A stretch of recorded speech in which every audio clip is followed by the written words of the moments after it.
The blizzard doesn't just fall, it attacks Aspen, Colorado. Inside the glass fortress of Eagles Point, a heavy door slams shut. The click of the deadbolt is louder than the storm. 6-year-old Leo, in thin pajamas, is pushed out. He scrambles to wrap his 2-year-old sister Mia in the one small coat thrown after them. They are alone, on the wrong side of the door, abandoned by the one person who should have been their protector. Behind a perfect ice-blue gaze waits a plan to dismantle an empire, fueled by greed and a single milk-soaked legal document. But one small yellow tracker in Leo's pajama pocket is more than just a toy. Inside it, a tiny green light is about to blink, sending an impossible message to the outside world: hypothermia. And miles away, in a warm police station, a German Shepherd K9 named Max will suddenly rise to his feet. When Max moves, the storm will shift from a prison to a rescue mission, from cold despair to a desperate race against time. What happens next will make you believe in the unbreakable bond of family and the quiet miracles that walk on 4 paws. Before we begin, tell me where you are watching from. Drop your country in the comments below. If you believe no child or animal should ever face fear alone, hit subscribe now and share this story with someone who needs hope. Aspen, Colorado, was a city of stark contrasts, where extreme wealth pressed against the raw, unforgiving spine of the Rocky Mountains. As deep autumn held, the valley seemed to hold its breath, waiting for the inevitable white blanket that would soon bury the landscape. High above the town, the Eagles Point mansion clung to the mountainside, a structure of glass and dark steel designed to showcase the panorama while remaining utterly private.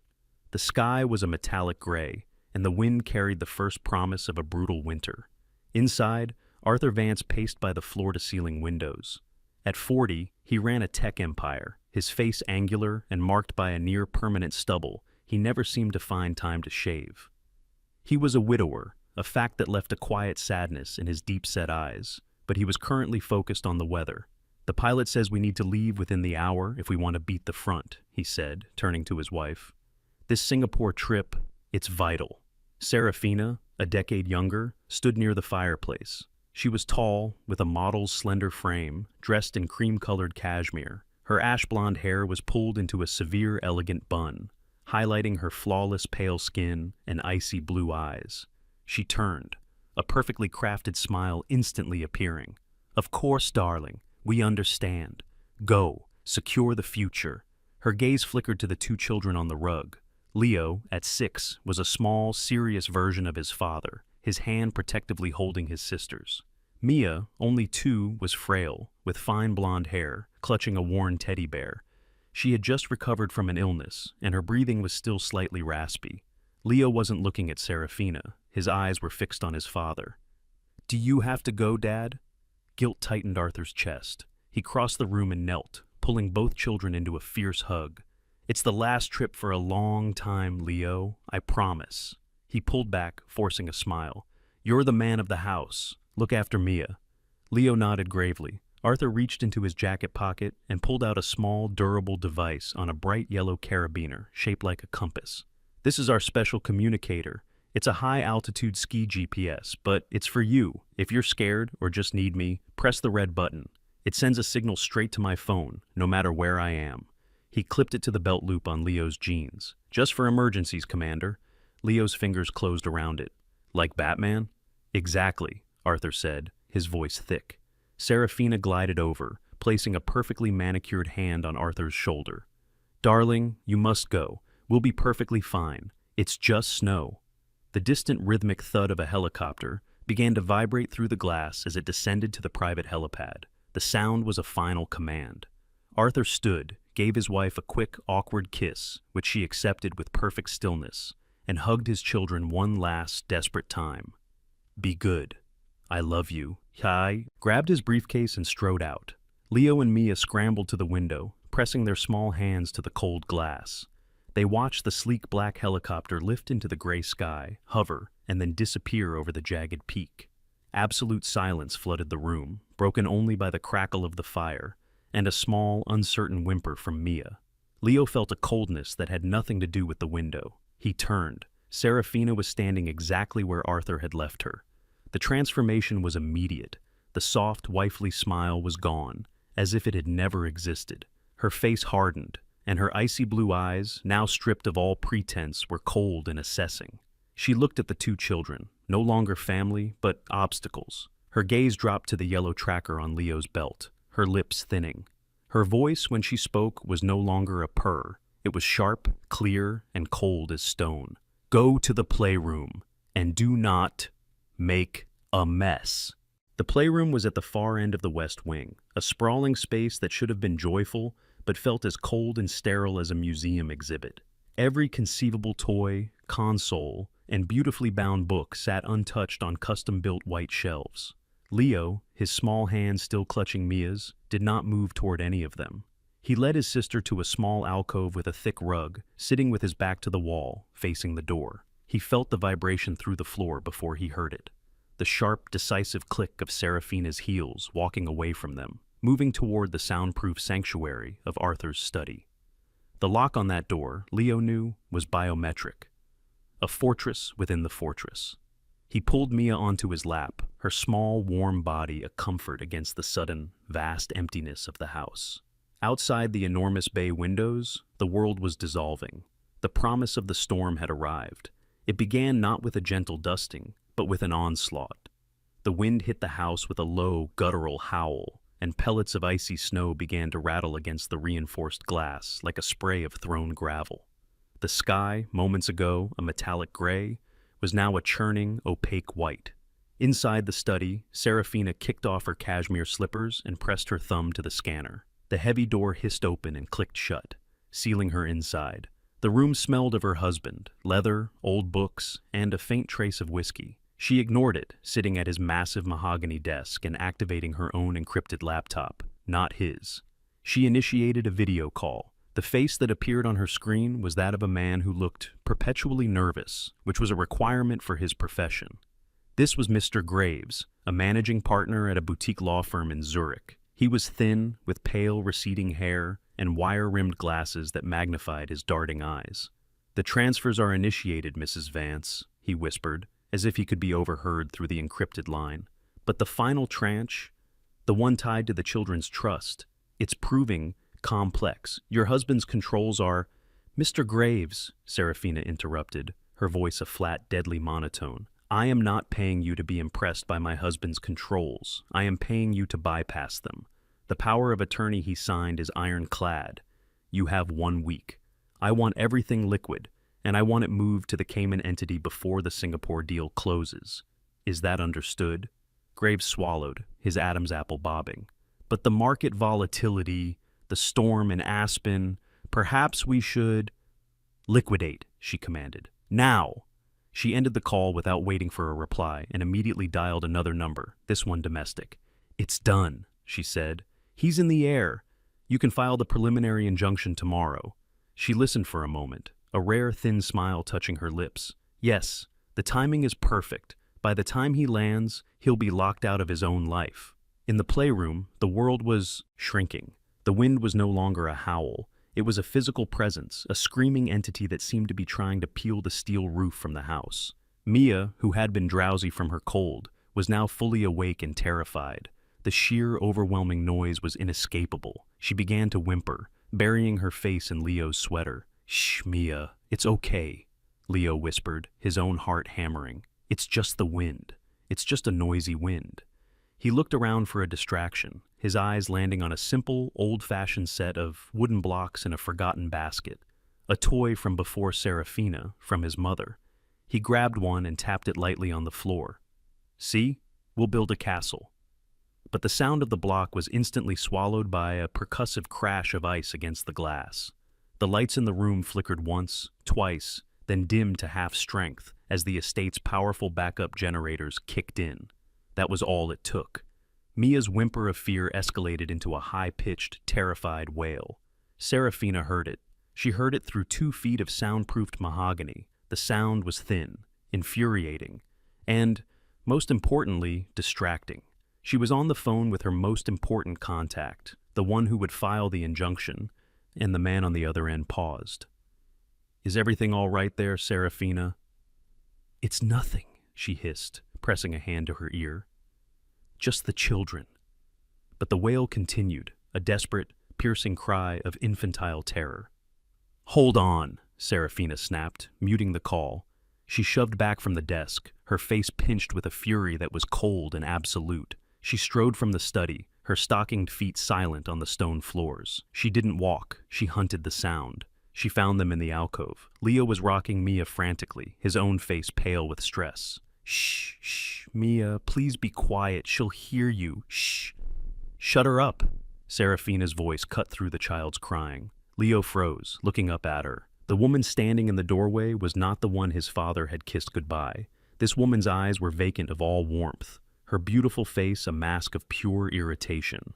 I said, Serafina repeated, stepping into the room, to shut her up. I am on a call. I'm trying, Leo pleaded, his voice cracking. She's scared of the storm. She's just scared. He stood up, putting his small body between Serafina and his sister, who was now clinging to his back, her cries momentarily stifled by his protective stance. Can't you just close your door? It was the wrong thing to say. It was defiance. Serafina looked at him, her gaze dropping to the small yellow tracker on his belt, then back to his face. She saw Arthur's eyes, his stubbornness. She saw a miniature version of the man who stood in her way. Her control, already strained by the high-stakes financial maneuvers and the irritating lawyer, simply snapped.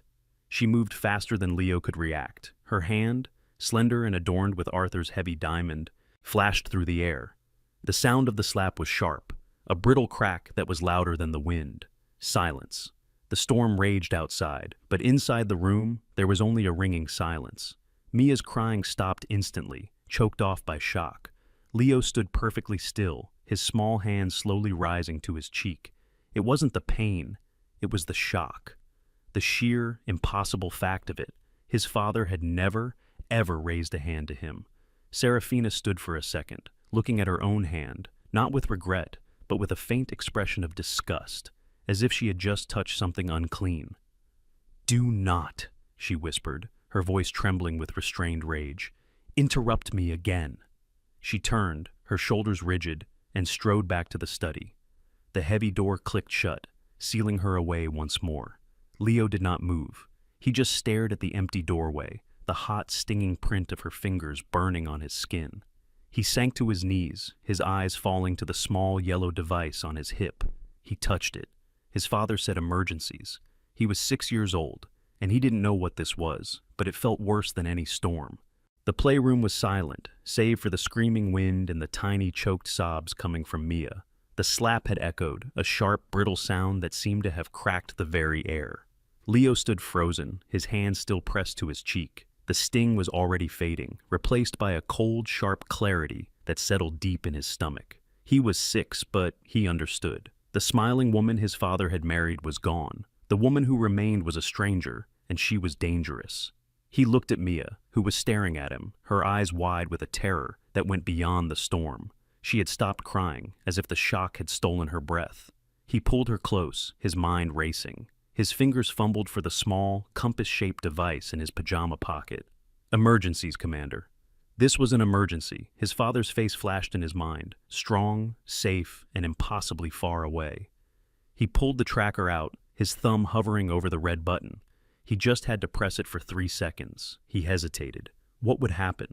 Would his dad turn the helicopter around? What would Serafina do? She was in the study just down the hall. What if she heard? The slap had proven she was capable of anything. A new, more chilling thought stopped him.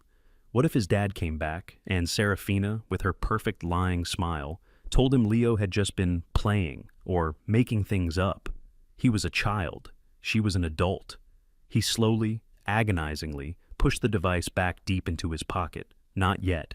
He had to be smart. He had to wait. He would protect Mia himself. He pulled the thickest blanket from the toy chest and wrapped it around them both, retreating further into the alcove. Hours passed. The emergency lights cast long, sterile shadows. The storm did not relent. It simply changed its rhythm, from a high-pitched shriek to a low, grinding roar, the sound of mountains being scoured by ice. The adrenaline faded, and the basic animal needs returned. Mia began to stir against his chest, her small body trembling. Her whimpers started again, but they were different now. Not fear, but need. Hungry, she mumbled, her small chapped lips pressing against his shirt. Leo, milk, hunger. He had forgotten. They hadn't eaten since before his father left. The playroom had no food, only a pitcher of water Serafina had left that morning, which was now empty. He knew, with the same cold clarity from the slap, that she was not coming to feed them. If they wanted to eat, he would have to go to her. "Okay, Mia. Okay, we'll get milk." His voice was a thin whisper, but it was steady. He stood up, his legs stiff, and balanced his 2-year-old sister on his hip. He was small, but he was strong. He opened the playroom door. The hallway was darker, colder. The main house was vast and silent, an echoing tomb ruled by the storm. He crept past the closed door of the study. He could hear nothing from inside, no calls, no movement. He imagined her in there, a spider in her web. He tightened his grip on Mia and hurried toward the grand staircase, his bare feet silent on the cold marble. The kitchen was on the main floor, a cavernous space of black granite and stainless steel. It was freezing. The wind was finding a way in, a thin, icy draft that snaked across the floor, but the refrigerator was a beacon of light. He pulled the heavy door open, bathing them in its glow. He saw it, a glass bottle of organic milk. His hands were shaking, partly from cold, partly from fear. He set Mia down on the floor, her small hands instantly grabbing the leg of his pajamas. "Milk," she demanded, her voice now a little stronger. I know. Shh." He climbed onto a bar stool, retrieved the heavy bottle, and slid it onto the massive central island. He found Mia's plastic sippy cup. He was concentrating so hard on not dropping the bottle that he didn't see the stack of papers Serafina had left on the island's edge. Thick, official-looking documents with neat columns of numbers and highlighted legal phrases. As he tipped the bottle, his small, trembling hands couldn't control the flow. Milk gushed out, missing the cup entirely. It streamed across the black granite, a tidal wave of white. It hit the stack of papers, soaking the top pages instantly, the ink beginning to blur. "No!" Leo gasped, dropping the bottle, which rolled on its side, spilling even more. "What is this?" The voice was not a whisper. It was a low, guttural snarl. Serafina stood at the kitchen's main entrance. Her hair was no longer in its perfect bun. It was slightly undone, and her icy eyes were bloodshot. Not with tears, but with a terrifying, sleepless intensity. She wasn't looking at the children. She was staring at the puddle of milk as it dripped from the counter onto the pristine white oak floor. She walked forward, her movement stiff, robotic. She looked at the papers, her perfectly painted fingernails tracing the blurred signature line of what Leo would never know was the final transfer order for his own trust fund. The milk had rendered it unusable. The delay, the mess, the interruption, it was the final straw. She looked at Leo, and for the first time, there was no mask at all. There was only a void. "You little brat," she hissed. She grabbed him by the arm, her fingers digging in like claws. Leo cried out in pain. Mia, seeing him hurt, began to scream, a full-throated, terrified shriek. "Shut up!" Serafina screamed, the sound ripping from her throat. She grabbed Mia's arm with her other hand. She didn't guide them. She dragged them. She dragged both children across the kitchen floor, through the puddle of milk. Leo twisted, trying to dig his bare feet in, grabbing at the leg of the island. "No, we're sorry. It was an accident." "I don't care," she spat, pulling him free. She wasn't heading for the grand entryway. She was heading for the mudroom, the small service door off the kitchen used by staff and for deliveries. It was where they kept the wet boots and took out the trash. She reached the door and fumbled with the deadbolt. Leo, in a last desperate surge of adrenaline, clung to the doorframe. "No, please, it's storming. We'll be good." "You," she said, her voice dangerously calm as she pried his small, white-knuckled fingers from the wood, "will be gone." She yanked the heavy door open. The storm exploded into the house. It was not wind and snow. It was a physical wall of white, a deafening, screaming void that sucked the air from their lungs. The temperature instantly dropped to freezing. Serafina didn't hesitate. With a final surge of adrenaline-fueled rage, she shoved them. Leo stumbled, losing his grip on Mia. He fell forward onto the snow-covered stoop. Mia, propelled by the same shove, tumbled out after him, landing hard on his back.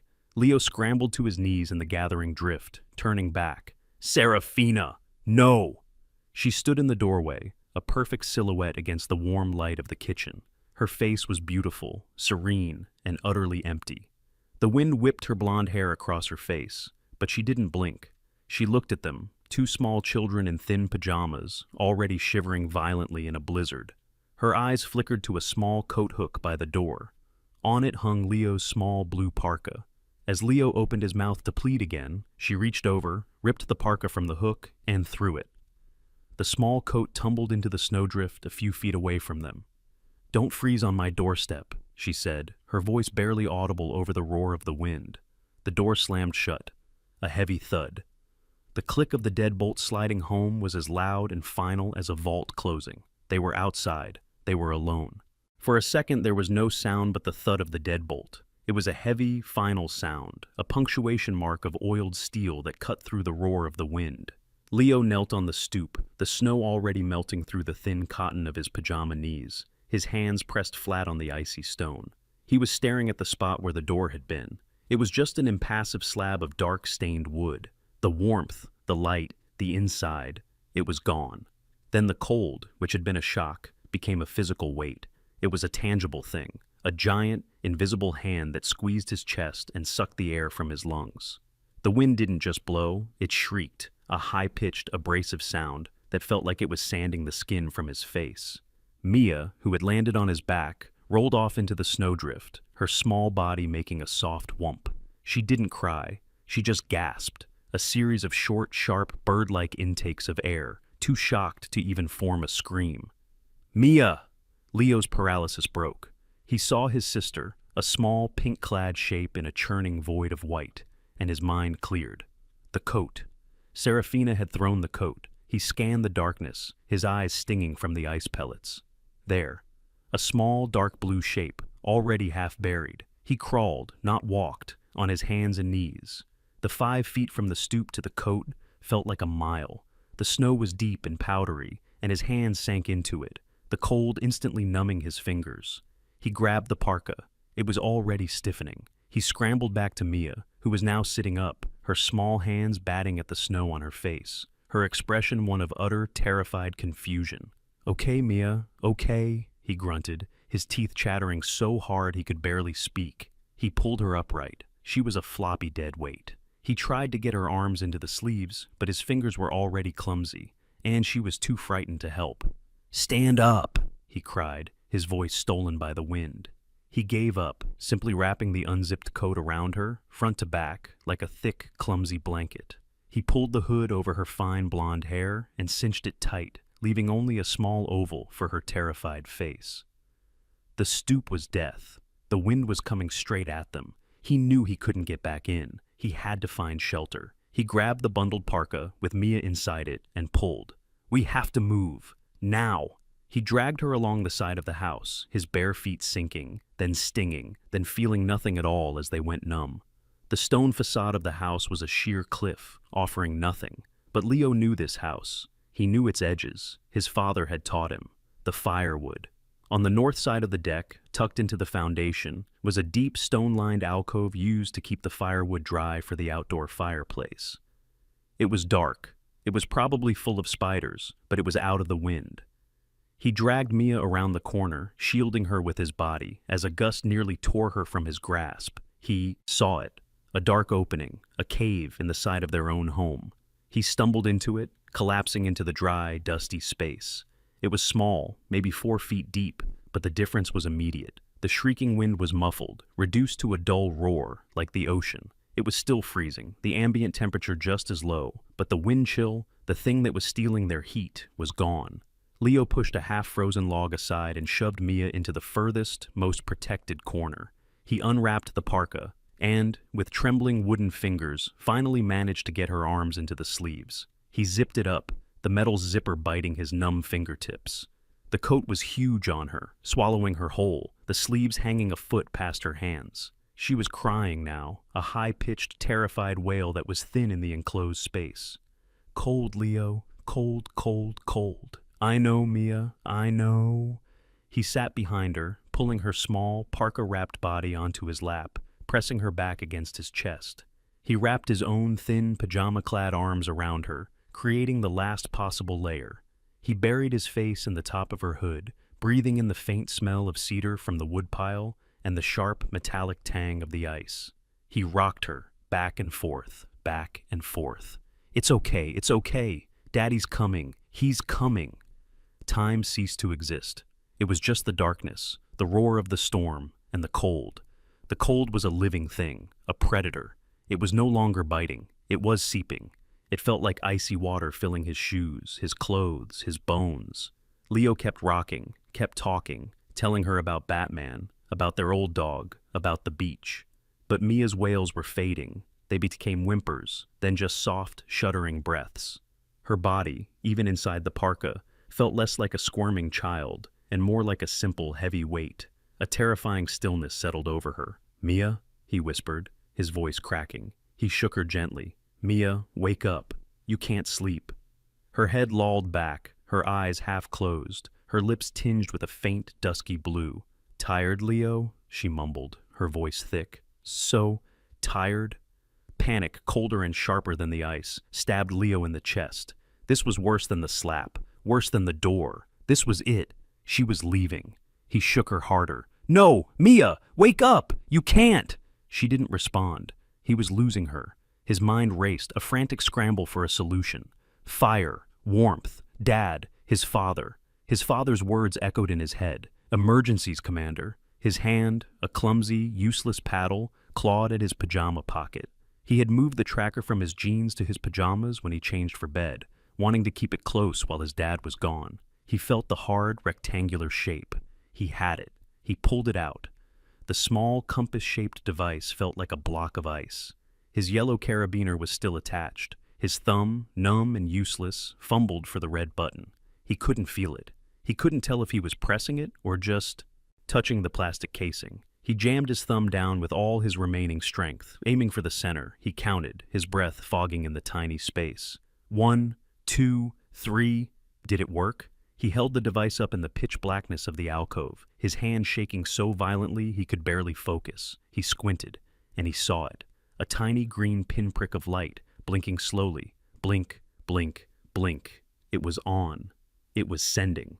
Hope, so fierce and bright, it was almost painful, surged through his chest. It was a signal, a light in the dark, a call to Batman. He carefully tucked the blinking device inside the parka with Mia, zipping it up to protect it from the snow, pressing it against her small chest as if the light itself had warmth. He pulled her back against him, tighter than before, his own body racked with shivers. He had done it. He had done everything. Now, there was nothing left to do but wait. He closed his eyes, his cheek resting on her hood, and wrapped his arms around his sister in the snow. "He's coming," he whispered again, to her, to himself. "Hold on, Mia. Daddy's coming." The Aspen Police Department was a small, concrete bunker against the apocalypse. Outside, the blizzard wasn't just a storm. It was a physical assault, a screaming, white-walled entity that had brought the billionaire's playground to its knees. Inside, the air was dry, overheated, and smelled of burnt coffee and wet wool. The phones, however, were ringing incessantly.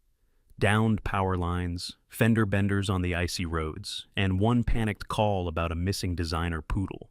Sergeant Miller, a man in his late 50s whose face was a roadmap of exhaustion and whose uniform strained over a comfortable paunch, was coordinating the chaos with a weary, practiced cynicism.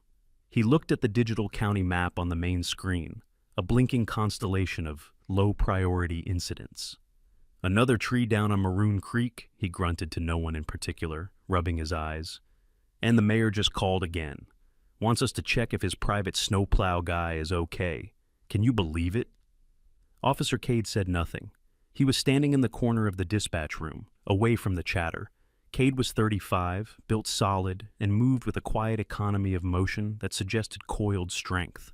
His face was sharp, angular, partially obscured by a neatly trimmed brown beard that was practical for the cold.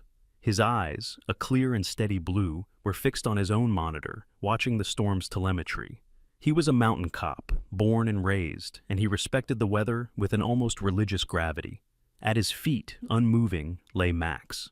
Max was a 4-year-old German Shepherd, a K9 unit whose official record listed him as an expert in tracking and narcotics, but whose unofficial specialty was sensing trouble. He was a magnificent animal, all black and tan muscle, currently feigning sleep, one ear twitching at the sharp ring of the dispatch phone. Miller glanced at Cade's rigid posture. "Relax, Cade. The mountain's not going anywhere. Nothing we can do but wait it out. The rich folks up at Eagles Point and the like are probably just cracking another bottle of wine, thinking this is all very rustic." The name Eagles Point made Cade's jaw tighten. He knew the house. He knew of Arthur Vance, a decent man by all accounts, a tech genius who seemed out of place in the Aspen social scene. And he knew of the new wife, Serafina. He'd seen her once in town, gliding out of an art gallery, looking like a piece of ice sculpture herself. She'd struck him as cold, too perfect. "They're probably fine," Cade said, his voice a low rumble. "That place is built like a bank vault." He was about to turn away when something flashed on his screen. It wasn't a 911 call. It wasn't a standard alarm.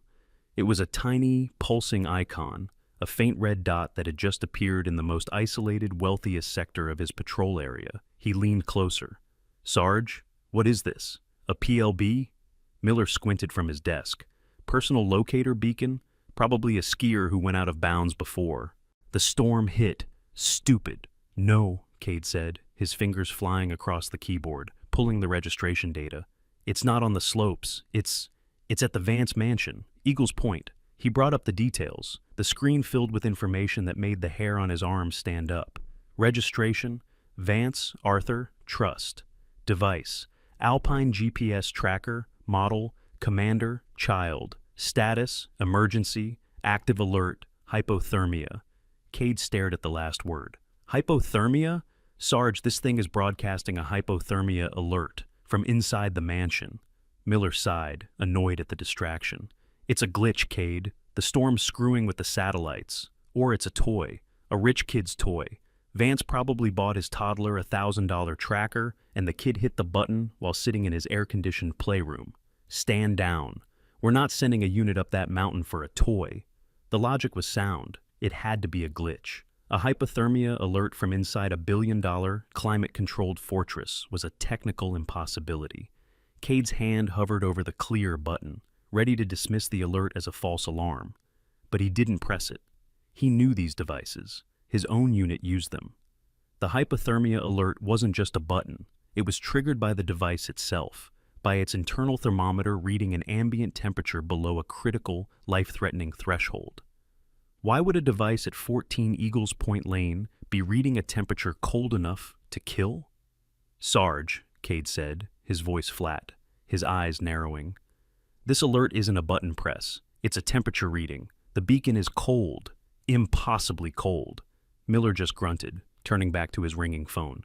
"It's a glitch, Cade. Leave it." Cade stared at the dot. He was torn. His boss was right. The logic was clear. Driving up that mountain now, in the teeth of the blizzard, was not just difficult, it was suicidal. It would risk a $200,000 vehicle and his own life for what was, 99.9% of the time, a false alarm. He leaned back, frustrated, running a hand over his beard. And then, it happened. At his feet, Max, who had been dormant, suddenly lifted his head. His ears snapped forward. He rose from the floor in one fluid, silent motion. He didn't bark. He didn't growl. He just stared at Cade. His entire body went rigid, his black nose testing the recycled air of the station. He let out a low, pressurized whine, a sound from deep in his chest that Cade knew well. It was the sound of wrongness. Cade looked at the dog. Max looked back, his intelligent brown eyes locked on his handlers. The dog didn't know about the beacon. He didn't know about the hypothermia alert. He just knew, with an animal certainty, that something was deeply, terribly wrong. That was all Cade needed, the 0.1%. He trusted his dog more than he trusted Miller's logic. He turned, grabbing his heavy-duty storm gear from his locker. "Where the hell do you think you're going?" Miller snapped, seeing him zip up the jacket. "I'm going to check on a glitch," Cade said, clipping Max's leash to his vest. "The dog's bored. We need a walk." "In this? Cade, that's an order. Stand down." Cade paused at the door, the automatic glass sliding open to reveal a swirling wall of pure white. The sound of the storm hit them like a physical blow. He looked back at his sergeant. "It's a wellness check, Sarge. The beacon is active, the alert is hypothermia, and the location is confirmed. If that kid is outside, and I'm sitting in here drinking coffee when he freezes to death, I can't live with that. The dog can't either. He didn't wait for a reply. He and Max stepped out into the pandemonium, the doors hissing shut behind them, sealing them into the blizzard. The heavy station door hissed shut, and the world vanished. The immediate transition from the dry, overheated dispatch room to the full fury of the blizzard was a physical blow. Officer Cade felt the air punch out of his lungs, sucked away by a vacuum of ice. The wind didn't howl. It was a solid, deafening roar, a pressurized wall of noise that made the concrete building tremble. Snow wasn't falling, it was moving horizontally, a blinding spray of icy shrapnel that stung every millimeter of exposed skin. Cade pulled the fur-lined hood of his storm parka tight, his beard already freezing. At his side, Max, the German shepherd, lowered his head, bracing his powerful shoulders against the onslaught, his entire body a coiled spring of focused intent. The police Tahoe, parked 20 feet away, was a vague, dark shape, its emergency lights painting two weak, swirling halos in the opaque white. "Okay, boy," Cade yelled over the din, though he knew the dog couldn't hear him. "This is it." He trusted the animal's senses, that low, certain whine that had signaled wrongness back in the warmth of the station. Miller was right. This was madness, but the dog was certain. While Cade and Max began their fight against the elements, Serafina Vance was insulated from them, yet battling a storm of her own. After slamming the deadbolt, she stood in the mudroom for a full minute, her chest heaving, not from exertion, but from a profound, venomous relief. The noise, the incessant, needy, irritating noise was gone. The house was finally, blissfully silent, save for the muffled roar of the wind. She felt a surge of cold, clean power. She had taken control. She had solved the problem. She turned, walking back toward the kitchen, her bare feet silent on the cold oak. She was heading back to the study, back to Mr. Graves, back to the finalization of her new life. But she stopped at the kitchen island, the mess, the pool of spilled milk, the overturned bottle, the tiny bare footprints leading to the door. She couldn't leave it. It was sloppy. She grabbed a towel, her movements sharp and efficient, and began wiping the black granite, and then she froze. The puddle hadn't just been on the counter. It had saturated the stack of documents she'd left there. Her hand, the one holding the towel, stopped moving. Slowly she picked up the top page. It was the original, signed, limited power of attorney, the one Arthur had stupidly, trustingly signed before his trip. The one Mr. Graves in Zurich needed physically mailed overnight to execute the final, irreversible transfer of the children's trust. The ink, a rich, permanent blue, was now a watercolor-blurred, illegible streak of purple. A sound, low and animalistic, escaped her throat. The slap in the playroom was irritation. The expulsion was rage. This was disaster. Her entire meticulously crafted timeline was shattered. Without that original document, Graves was powerless. The injunction could be filed, but the money, the real, generational wealth, was still locked behind Arthur's firewalls. And now, the storm had grounded all flights.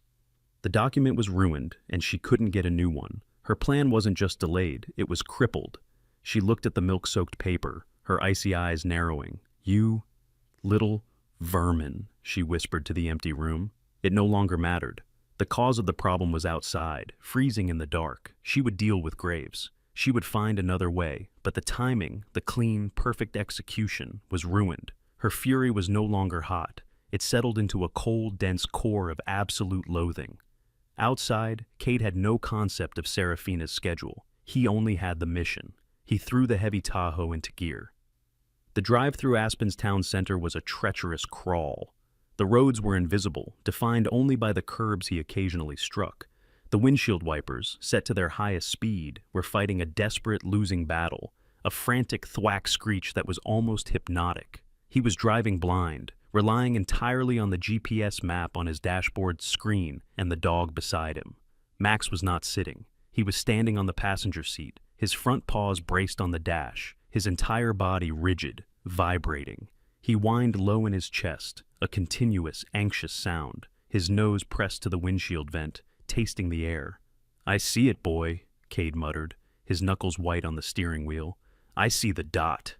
He finally left the relative safety of the plowed main street, turning onto the steep, winding private road that led up the mountain to Eagles Point. The change was immediate. The Tahoe's four-wheel drive engaged. the tires screaming as they bit into the unplowed, 2-foot-deep snow. The world became a narrow, terrifying tunnel of white.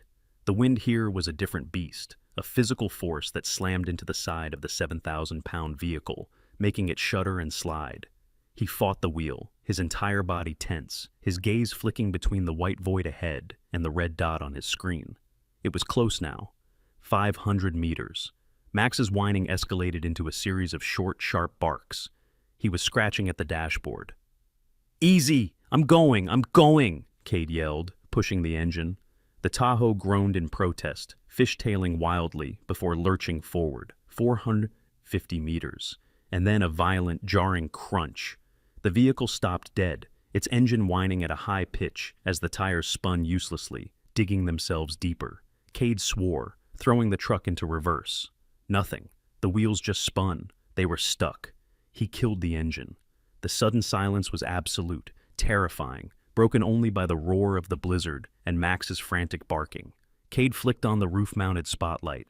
Its powerful beam cut through the snow for a dozen yards and illuminated the problem. A massive snowdrift, piled by the wind against a fallen aspen tree, completely blocked the road. It was 10 feet high, an impassable wall of white. He looked at the GPS. The red dot was still blinking. 400 meters, a quarter mile, straight up the hill. He looked at Max, who was now launching himself against the passenger side window, clawing at the glass, barking hysterically. The dog knew. He knew they were close. Cade made the decision. "All right," he said, his voice calm in the chaos. "On foot."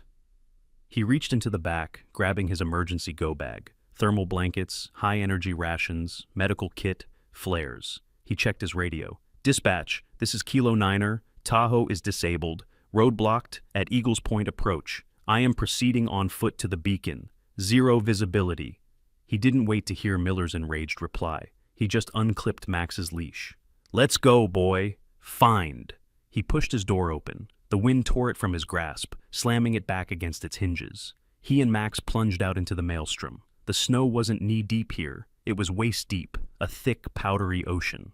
Max, freed, instantly bounded ahead, his powerful legs churning, a black and tan ghost in the whiteout.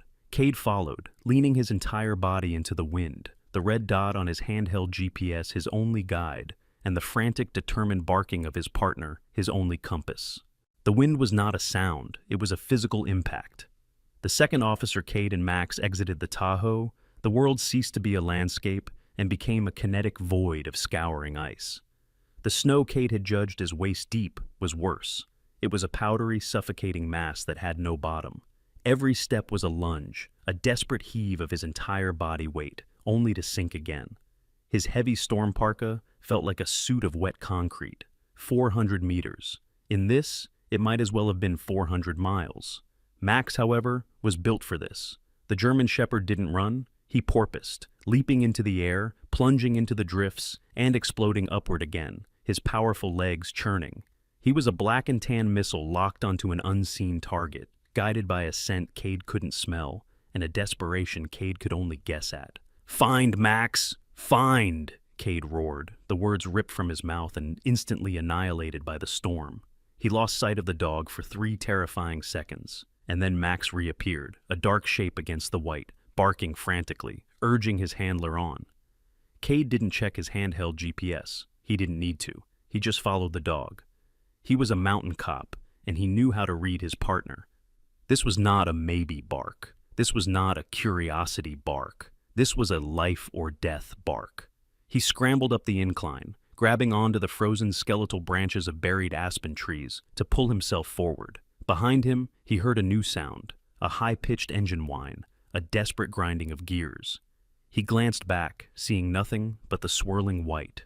More fools, he thought, stuck behind me, but he didn't care. He could only move forward. He clawed his way over the final ridge, the landscaped berm that separated the Vance property from the wild mountain. The house was above him, a vast, dark shape against the dark sky, a fortress of glass and stone. It was dead. No lights, no movement, a mausoleum. Max didn't go to the grand front entrance.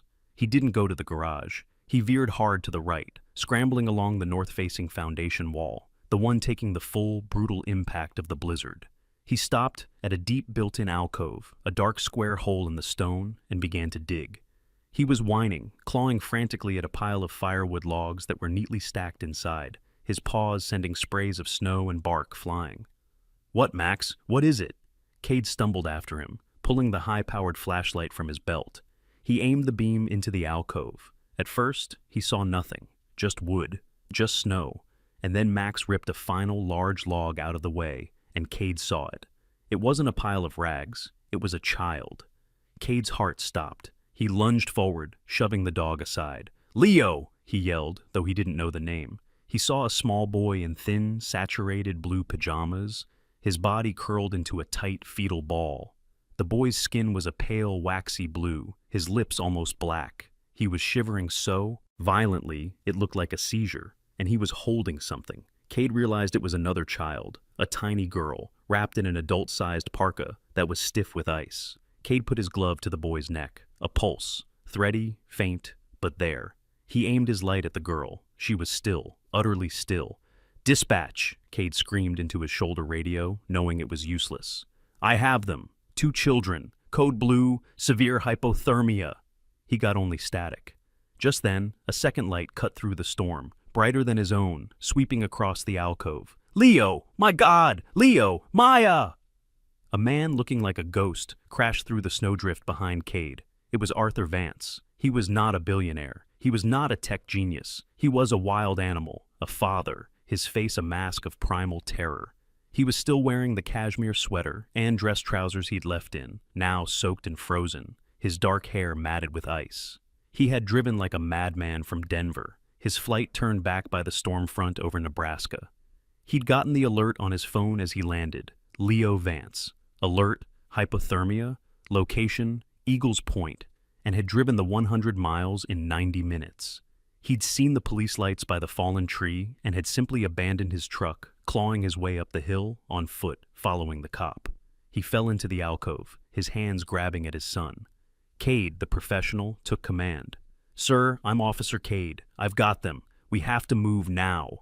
He grabbed his emergency bag, ripped open a thermal reflective blanket, and wrapped it around Leo's trembling body. "Take him. Hold him to your chest. Your heat."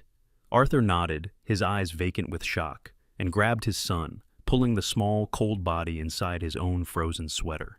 Cade turned to Mia. He gently unzipped the parka. His heart sank. She was limp, her skin the color of ash. But as he pulled the coat open, a small green light blinked at him from the darkness. The tracker. Leo had tucked the tracker inside with her. It was still blinking. Blink, blink, a tiny, defiant pulse of life. Kay pressed his fingers under her jaw. He waited. A second. 2. A flutter. A pulse so faint it was barely human. She was alive. "Got you," he whispered. He wrapped her in the second thermal blanket, scooping her tiny, weightless body up, and tucked her inside his own parka, against his own vest. "Max, to the door! Find the door!" Arthur was already on his feet, cradling Leo, stumbling toward the house. "Serafina!" he roared into the wind. "Serafina, open the door!" He reached the mudroom door, the one they'd been thrown from, and grabbed the handle. It was locked. He slammed his shoulder against it. "Serafina!" Cade was right behind him. "Sir, step back!" Cade raised his heavy, boot-clad foot and kicked the door, just below the deadbolt. The wood groaned, but the lock held. It was a fortress, inside and out. Max was barking hysterically at the door, sensing the urgency, sensing the wrongness. Arthur slammed his fist against the wood again, his voice breaking into a desperate sob. "Why is it locked? Serafina!" Cade shoved Arthur aside. "Back!" He didn't have time for this. He unholstered his service weapon, the metal freezing to his glove. He aimed at the deadbolt. He was not going to let them die on the doorstep. The silence before the gunshot was absolute. Cade's arm was steady, his breath a plume of fog, his finger tightening on the trigger, the dark metal of his Glock aimed squarely at the deadbolt. He had no choice. The children had seconds, not minutes. He was applying the final pressure when a sound inside the house, a sharp metallic click, froze his motion. The deadbolt slid back. The door was yanked open. Serafina stood there, bathed in the warm, golden light of the kitchen. She was a vision of domestic perfection, her ash-blonde hair slightly mussed, her face a mask of practiced concern. "My God, I heard pounding. I was so worried I thought—" The lie died on her lips. Her icy blue eyes, wide with feigned panic, instantly constricted. She was not looking at the children. She was staring, with dawning, uncomprehending horror, at the man holding Leo. It was Arthur. He was supposed to be over the Pacific Ocean. He was supposed to be gone. "Arthur," she breathed, her face draining of all color. The mask didn't just crack, it shattered. For 1 second, Cade saw the real woman beneath, a creature of pure, cold calculation, trapped and cornered. Arthur Vance said nothing. He simply looked at her, his face, ravaged by the ice and wind, a portrait of agonizing realization. He looked at the locked door. He looked at his son, blue and trembling in his arms. He looked at the officer holding his daughter. He looked back at his wife. And in that one, silent glance, she was tried, judged, and convicted. "Get inside," Cade barked, shoving past her, his body shielding Mia from the storm. "Get them on the floor, away from the cold." He burst into the kitchen, Arthur stumbling right behind him. The warmth of the house was a shocking, painful slap. Cade didn't spare Serafina another glance. She was irrelevant. The children were the mission. "Put him down! Gently!" he commanded Arthur, who seemed to be in shock. Cade laid Mia on the dry kitchen rug, his fingers already ripping open his emergency med kit. He tore open the chemical heat packs, shaking them violently to activate them, and stuffed them into the thermal blanket around Mia. "Call 911, he yelled at Arthur. "Tell them I have 2 pediatric code blues, severe hypothermia, need immediate evac. Life flight, if they can fly." Arthur fumbled for his phone, his frozen fingers unable to work the screen. I roared in frustration. Serafina, who had been frozen at the door, finally moved. "Darling," she began, her voice a trembling, desperate attempt at the old purr. I don't know what happened. They must have run out. I was looking for them. Arthur didn't even look at her. He just held his hand up, a gesture of absolute finality. "Stop," he whispered, his voice broken. He finally unlocked his phone.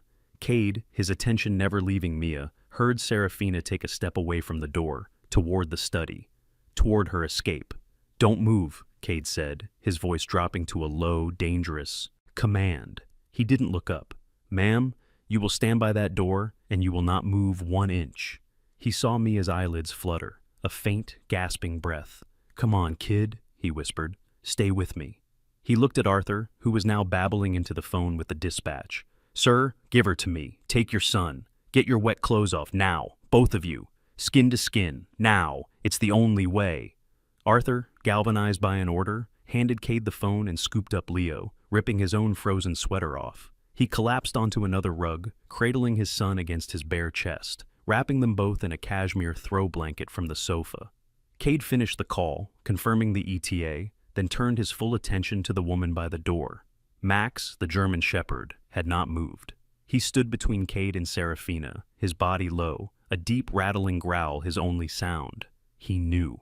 Serafina was staring at the kitchen counter, at the milk-soaked, ruined documents. Her face was no longer terrified. It was empty. It was the face of a gambler who had just watched the last card turn against her. "She locked the door," Cade said. It wasn't a question. Arthur looked up, his eyes filled with a terrible, silent understanding. "Officer Cade," Serafina said, her voice now as cold and flat as the granite counter. "You are making a mistake." "The only mistake," Cade said, ripping a pair of zip cuffs from his belt as he heard the distant wail of sirens, "was yours." 3 months later, the snow in Aspen had finally begun to recede. The brutal white of the mountains was giving way to the deep, wet green of spring. In a public park near the center of town, the sound of a dog barking was one of joy, not desperation. Max, no longer a K9 but just a dog, bounded across the thawing grass, a bright red ball in his mouth. He dropped it at the feet of a small boy in a new bright red parka. Leo, his cheeks now pink and full, laughed, picked it up, and threw it again. "You missed, Max." Nearby, Arthur Vance sat on a park bench, watching. He looked 10 years older, his hair now streaked with gray, but the frantic, haunted look in his eyes was gone. He was just a father, watching his son. Mia, now fully recovered, was bundled in a snowsuit, taking small, determined steps toward a man in a civilian jacket. "Cade!" she squealed, holding her arms up. Officer Cade, off duty, laughed and scooped her up, swinging her into the air. He had become a permanent fixture in their lives, a quiet, steady presence. He sat on the bench next to Arthur, balancing Mia on his knee. "The DA called this morning," Arthur said quietly, never taking his eyes off Leo. "She's pleading guilty. Attempted murder, 2 counts. They won't even need the financial fraud charges." "Good," Cade said, his voice a low rumble. "She'll be gone a long time." "The GPS, Cade." "The tracker," Arthur said, his voice thick. "They said it was the key. The data log. It showed the second it went from 70 degrees in the playroom to 10 degrees on the stoop. It logged the time, to the second. It's what crucified her." "The kid did that," Cade said, nodding toward Leo. "He's the one who pressed the button. He's the hero, Arthur." Arthur smiled, a real tired smile. There were a lot of heroes that night. His gaze shifted to Max, who was now rolling on his back, letting Leo rub his belly. "The doctors, they said Mia had maybe 10 more minutes, 15, tops. You two, you didn't just find them, you were a miracle." Cade looked at the 2 children, now giggling as they both tried to tackle the massive, happy dog. He thought of the blizzard, the impossible cold, and the tiny green light blinking in the dark. "Sometimes," Cade said, "miracles just wear badges, and sometimes they have 4 paws." Arthur nodded, and for the first time since that night, he turned his face up to the sun, feeling its warmth, and watched his children play. The story of Leo, Mia, and Max reminds us that even in the coldest darkness, hope is never lost. God's miracles come in many forms, sometimes as a GPS signal, sometimes as the loyalty of an animal, and sometimes as the courage of a stranger. If this story touched your heart, please share this message of hope. Comment with your own small miracle below, and subscribe for more. May God bless you all and keep you safe in His care.